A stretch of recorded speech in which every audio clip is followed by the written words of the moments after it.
All right, the championship is almost among us. This is championship season, AFCON 2025.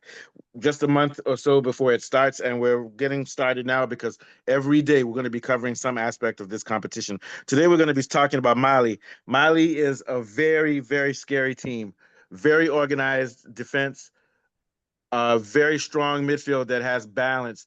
They have a good mix of CDMs and creative players in midfield, and they've got deadly wingers. So every aspect of the Mali team is actually solid. And the way they play is they build the ball back up patiently, have a good midfield, and then they try to route the ball to their wingers. Also, they're very good on the counter attack, with using their fullbacks as wing backs and also connecting with the wingers on counter attack. So this is a deadly team. The only thing hurting them might be a lack of depth. So if they have injuries or if some of their players get tired as the season goes on, let's take a look at a likely squad that they'll have. Okay, starting with the goalkeeper Yakubo Sila, who plays for Stade Reims, France.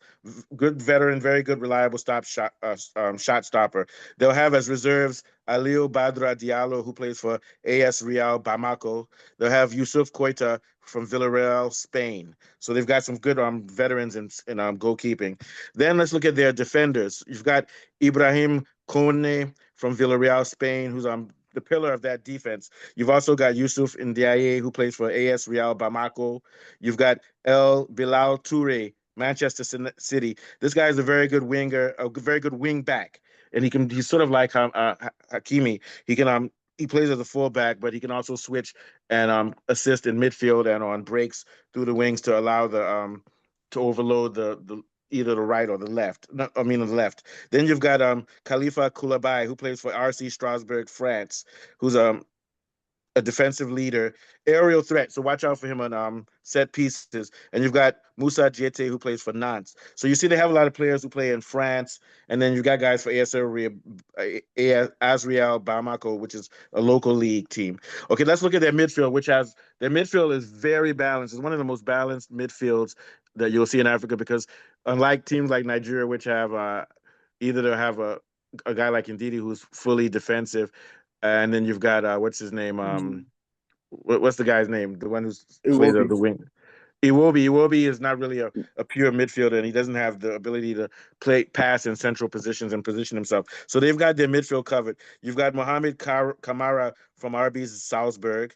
Um, Mm. he's a defensive midfielder. You've got Amadou Haidara from RB Leipzig, Germany. This guy is box to box and very, very creative. You've got Diade Sama Seku from Red Bull Salzburg, Austria. So, and a lot of these guys play.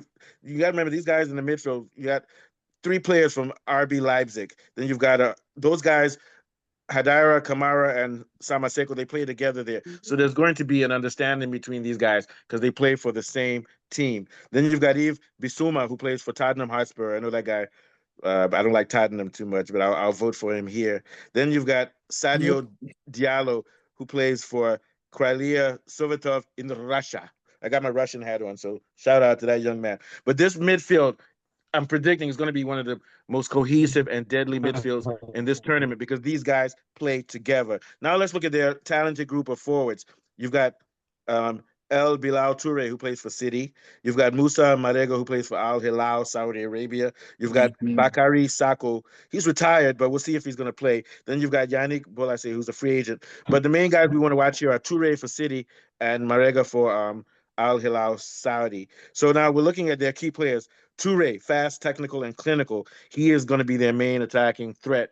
And with their midfield and their creativity from their wings, he's going to get a lot of opportunities, I think. Then you've got Kamara, their defensive anchor in midfield, crucial for balance. He's basically their CDM.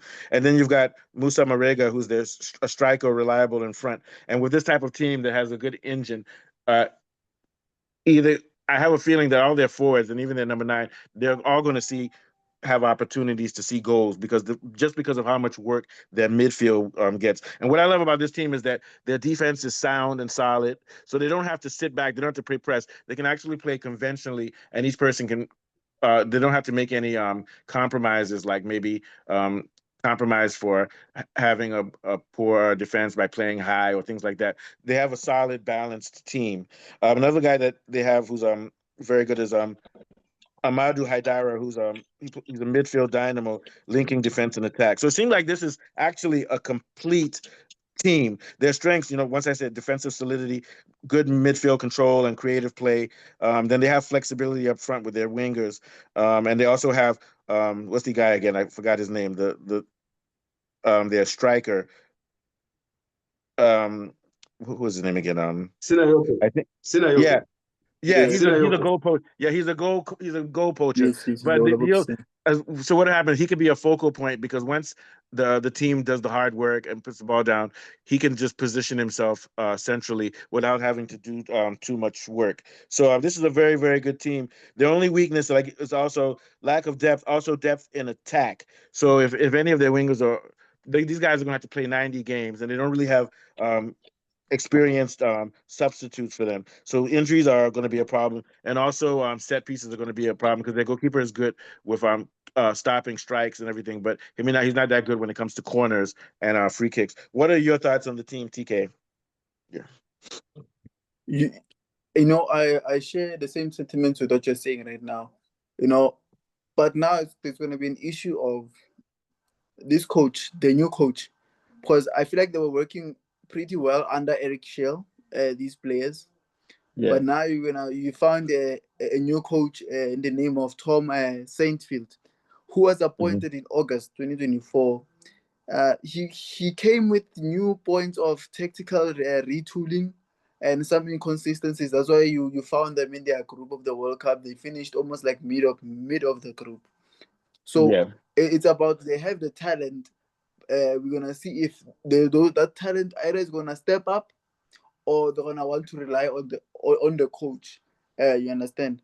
But Well, as you mentioned, that middle field, the Mali middle field usually builds through a physical, compact middle field, strong athletically, double pivot. They win the second balls, all the 50-50 duels.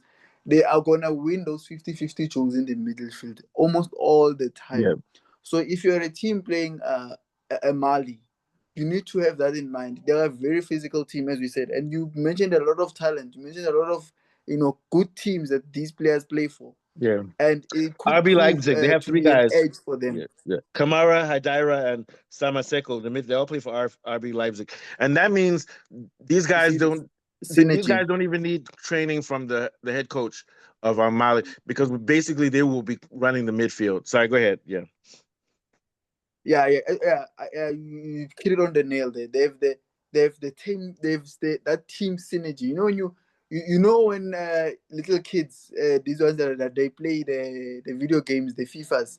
yeah, When you're building up a squad of star players, they'll tell you that most players who play for the same country or for the same team, they give you a higher rating and a better connection when it comes to play, whatever those type of things. It's also yeah, true in real life. If you connect a bunch of players, let's say you're gonna say my middle field is gonna be an English middle field, right? yeah, Then my wingers are gonna be people who play maybe in Spain. You know yeah, how Spanish wingers are, things like that. So it's up to, as much as we are saying that they are very good, these players. It's also up to the coach on how he manages these players throughout the tournament. Because despite having talent, as you said, if one player gets injured, the team sort of looks like it's gonna totally collapse, and it's gonna be yeah. up to the goalkeeper. It's gonna face a lot of shots. The defense is going to be tested in that group. You have a Morocco who has fast players, you have a Zambia who has fast players. You understand? Comoros, we Hmm. don't know what they will do. That's where I feel like they should gather the most points and the most goals, because it's going to be tough when they come play Morocco. Yeah, well, that's going to be the toughest match. But to be honest with you, um, Morocco has the home pitch advantage, but that's going to be a very close game that can go anyway. Morocco versus Mali, that's going to be a close game. I think Zambia is also good, but I think Zambia may not have as much quality as Morocco and Mali, but Morocco and Mali have uh similar quality. Let me tell you, the scariest team in this tournament though is going to be Senegal. Those guys are crazy. Senegal basically is like the French team.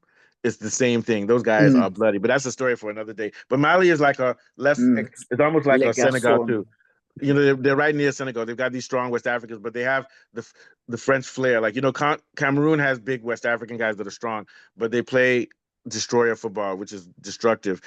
Tackling, physical. But Mali still plays they still have some of the French, which is creative. So they have a lot more Yeah. creativity than a team like Congo or You, Cameroon. you, Yeah, you know what you're trying to say right now is that Mali is a very flexible team. They're like a switch. They can play that good football, play that good football.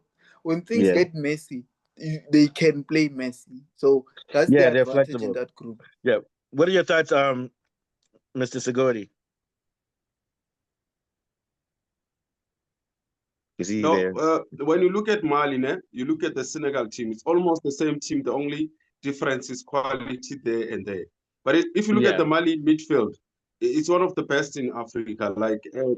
And the type of football that they don't play your usual African football. They play like more Europe style of football. They build from the back. They have midfielders that can receive the ball and distribute the ball. They have box-to-box midfielders. So Mali is very good. I think really a very team. Even now they're struggling because they have a new coach. They were not that good during World Cup World Cup. qualifiers. Yeah. Mm. Yeah, his connection is bad. I'm gonna have to put him on mute because his connection is very, very bad. Let me see. We'll go back to UTK. What other thoughts do you have? Yeah. Yeah. I share. them as a very, very good Just, side. just mute him real quickly so we don't clash. Yeah, go ahead. Mhm. Yeah, what I was saying is sharing the same sentiment, stealing from the train of thought of Suhodi, is that that midfield, as you say, they are them a good midfield. They can receive, turn, play those diagonal balls to the diagonals, the defense splitting passes, and they have. And what I like when they have that European style, that French style of play, is that they're not afraid of taking on the opposition's midfield, because most No. African midfields, they are told to, when you get the ball, play sideways, play sideways. If you notice some African football play, or everybody wants to play sideways or backward pass. If this Mali team, that midfield presses in cohesion, are they gonna kill these African teams? So Yeah, yes, we'll see what happens. That's going to be an the interesting game French between them and It's going to be interesting between them and Morocco. I definitely. can't even say who will win, but I'm going to say Morocco just because Mali's form is not that good. Did they qualify for World Cup? They didn't qualify, did they? No. No, they finished like mid-table. That's what I'm saying, is that Yeah. the new coach is sort of like Yeah. mismanaging these players. Yeah. So I hope they actually, like, that's why I feel like the players need to take responsibility on their own. There's some moments on the pitch where when you look at the coach, you're like, no man, these tactics are not working. The captain gathers the players, maybe like they kick the ball out for a injury, or the goalkeeper lies down. They huddle together. The captain says, guys, you know what? I know your strength. Stay there. You stay there. Stay there. We're gonna play this That's type what of way. Cote The d'Ivoire did coach's in the plan last doesn't work. Nations Cup. Cote d'Ivoire sacked the players got they overthrew their coach and they said fuck this shit, and they brought in a new guy, and the players coached themselves through the tournament. That maybe Mali needs to do that because they're Yeah, underachieving. They're but I can't wait for the underachieving. drama. They're underachieving. Yeah, they're All right, let's underachieving. yeah. So, but I'm going to predict that Mali comes second in their group to Morocco. It's not going to be easy in this group. They're going to have a tough match with Zambia also, but I think that given their skill, the only issue, like you mentioned, is because of the coach, because of the coaching issue. If not for that, they have the talent to make it to the semifinals of this tournament. What are your thoughts, TK? Well, let me see if Segodi's okay now. For Segodi, me, what are your thoughts? Let's Yeah. see if Segodi. No, absolutely. They have the talent to even upset Morocco.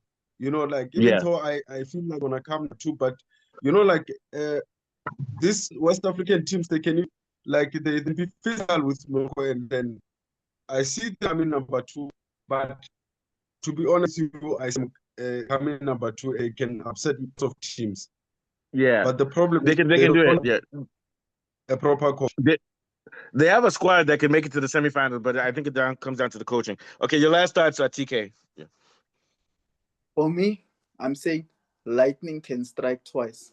I see a Morocco edging another North African team topping that group, and Morocco will come second, battling it with Zambia. You think Zambia is going to come second? No. I'm saying Morocco is gonna battle it Oh, okay. with Zambia. They're gonna Yeah, get they're the playing at point to home. come They're under a second. lot of pressure, but I think, man, those guys Yeah. playing at home, that stadium is going to go crazy, man. So No, that but but yeah, but then that's where the issue comes in. When you're playing at home, expectations are so high. I'm praying that those players can handle that pressure. I know Moroccan football is very theatrical. So I hope other teams also. I hope they are very prepared to play against Morocco, because there's gonna be some, as Eric Shea said, some voodoo, but Moroccan voodoo. yeah, it's hard to beat a team at home. All right, so let's get out of here. So tomorrow we'll talk more about we'll focus on the Morocco squad, and then on Saturday we'll talk about South Africa's Group B. So if everybody, you're watching Complete Football Africa, one of the newest but fastest rising channels. We're going to cover every single team, every single group, and every day until the end of the African Nations Cup starting today, we'll have a show focused on this. This is going to be very, very fun. So from me, TK, and Sigodi, wishing everybody happiness, love, light, Mama Africa. Like, share, and subscribe. And we are out of here.